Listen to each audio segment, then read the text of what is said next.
ये वसीयतनामा नंबर 31 है जो इमाम अली अलैहिस्सलाम ने अपने बेटे हसन इब्न अली को वसीयत की थी और ये रिटन फॉर्म में उन्होंने उनके हवाले की।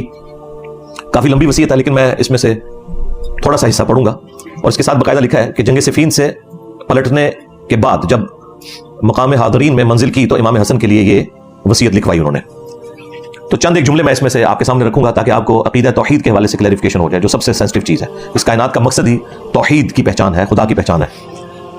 ये वसीयत है उस बाप की जो फना होने वाला है और ज़माना का इकरार करने वाला है, यानी ज़माने ने ख़त्म हो जाना है, ये उसे पता है, और उसकी अपनी ज़ात ने भी ख़त्म हो जाना है। तेरा बाप मैं, यानी मेरी मौत आने वाली है और मैं तेरे लिए वसीयत लिखवा रहा हूँ। और वो बाप के जिसकी उम्र पीठ फिराए हुए है और जो ज़माना की सख्तियों से लाचार है और दुनिया की बुराइयों को महसूस कर चुका है और मरने वालों के घरों में मुकीम और कल को यहां से रखते सफर बांधने वाला है। फिर आगे चल के वो कहते हैं, यकीन रखो कि जिसके कब्जे कुदरत में आसमानों जमीन के खजाने हैं उसने तुम्हें सवाल करने की इजाजत दे रखी है और कबूल करने का जिम्मा लिया है। यानी अल्लाह ताला ने ना सिर्फ सवाल करने की इजाजत दी है बल्कि ये गारंटी दी है कि तुम मुझसे मांगो, मैं कबूल करूंगा।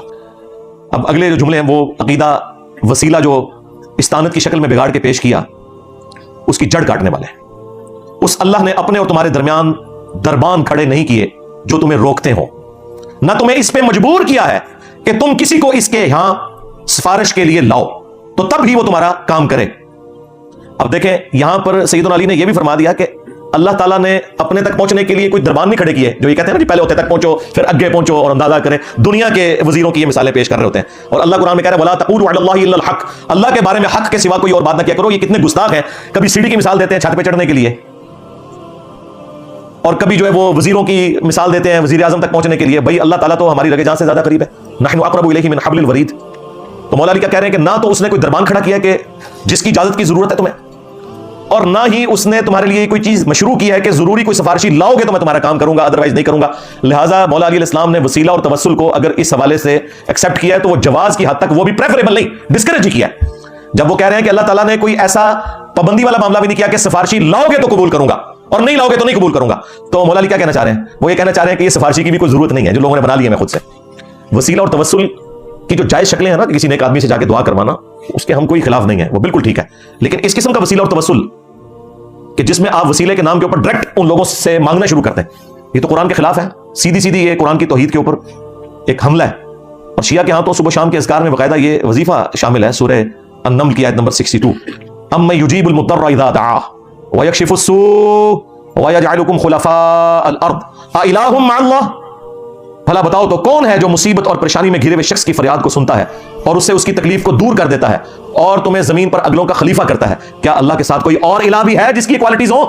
क़लीलन मा तज़क्करून, लेकिन बहुत कम ही नसीहत हासिल करते हो। इस आयत में अल्लाह ताला ने वाज़ेह फरमा दिया कि जो कोई अल्लाह के सिवा किसी हस्ती के बारे में अकीदा रखता है ना कि वो उसकी मुसीबत और परेशानी दूर कर सकती है और उसकी दुआओं को सुनने वाला है, गोया उसने उसे खुदा मान लिया। ख्वाह वो खुदा का बंदा ही कहता रहे, लेकिन अल्लाह ताला ये कह रहा है कि तुमने उसे इलाह ठहरा लिया। वो कहते पीछे अल्लाह ही है ना जी, अल्लाह कहता है जी आगे पीछे गल छड़ो, मांगना मुझसे। बारिश कौन बरसाता है? अल्लाह। ड्यूटी किसकी है? फरिश्तों की। लेकिन अगर फरिश्तों से बारिश मांगेंगे तो शिर्क है।